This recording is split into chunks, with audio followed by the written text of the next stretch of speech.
नमस्कार, मैं हूँ आपका दोस्त, आपका होस्ट ध्रुदीप ठक्कर और स्वागत है आपका विदेशी पढ़ाई के रुझानों, तथ्यों और घटनाओं को कवर करने वाले बेहद ही खास कार्यक्रम कानन वीजा इनसाइट्स में।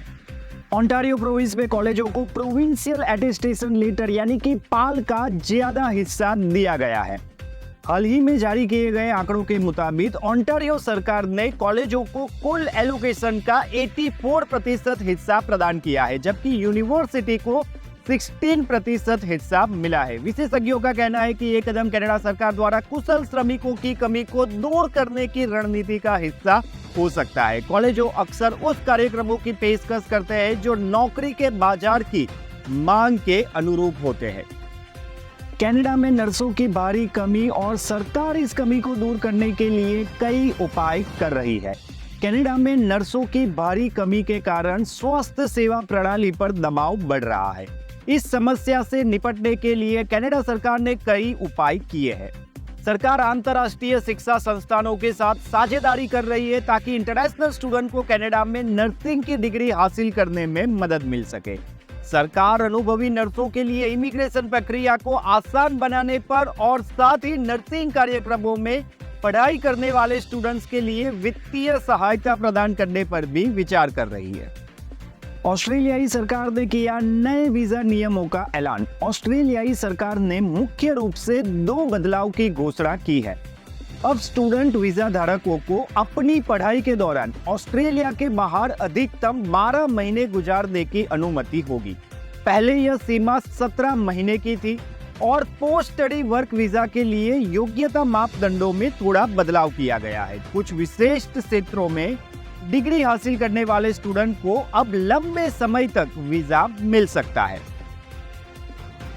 भारत ने अब यूएसए में इंटरनेशनल स्टूडेंट्स को भेजने वाले देश में चीन को पीछे छोड़ दिया है। यूएसए के होमलैंड सिक्योरिटी विभाग के आंकड़ों के मुताबिक 2023 में अमेरिका में पढ़ाई के लिए भारतीय छात्रों की संख्या में 27% की वृद्धि हुई है। दूसरी तरफ चीन से आने वाले छात्रों की संख्या में केवल 2% की वृद्धि देखी गई है। इसी का नतीजा है कि भारत अब अमेरिका में अंतर्राष्ट्रीय स्टूडेंट का सबसे बड़ा स्रोत बन चुका है। कनाडा में नई नागरिकता विधेयक पर महत्वपूर्ण घोषणा। कनाडा के इमिग्रेशन मिनिस्टर मार्क मिलर ने एक नया नागरिकता विधेयक पेश किया है जो वर्तमान नागरिकता नियमों में महत्वपूर्ण बदलाव ला सकता है। इस विधेयक का उद्देश्य नागरिकता प्राप्त करने की प्रक्रिया को अधिक सरल और सुलभ बनाने का है।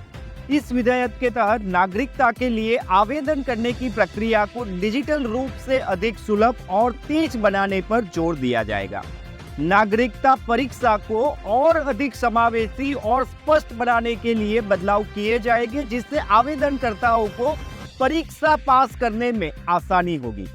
अंग्रेजी और फ्रेंच भाषा की आवश्यकताओं में भी कुछ छूट दी जाने की संभावना है ताकि आवेदन को भाषा संबंधी चुनौतियों का कम सामना करना पड़े।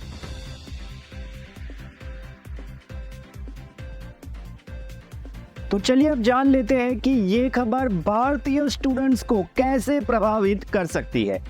ये विधेयक भारतीय छात्रों के लिए नई संभावनाएं लेकर आता है।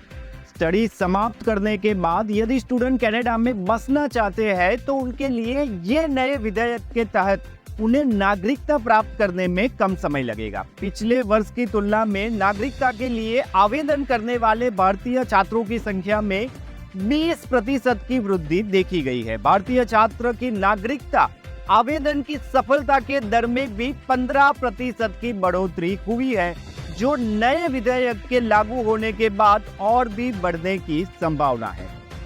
तो इसी ज्ञानवर्धक जानकारी को दूसरों तक पहुंचाना भी आपका एक फर्ज है। तो इस वीडियो को ज्यादा से ज्यादा लोगों के साथ शेयर कीजिए, आप इस वीडियो को लाइक कीजिए और आपकी प्रतिक्रिया आप कमेंट सेक्शन में जरूर से बताइएगा। हमें आपकी कमेंट का बेसब्री से इंतजार रहता है।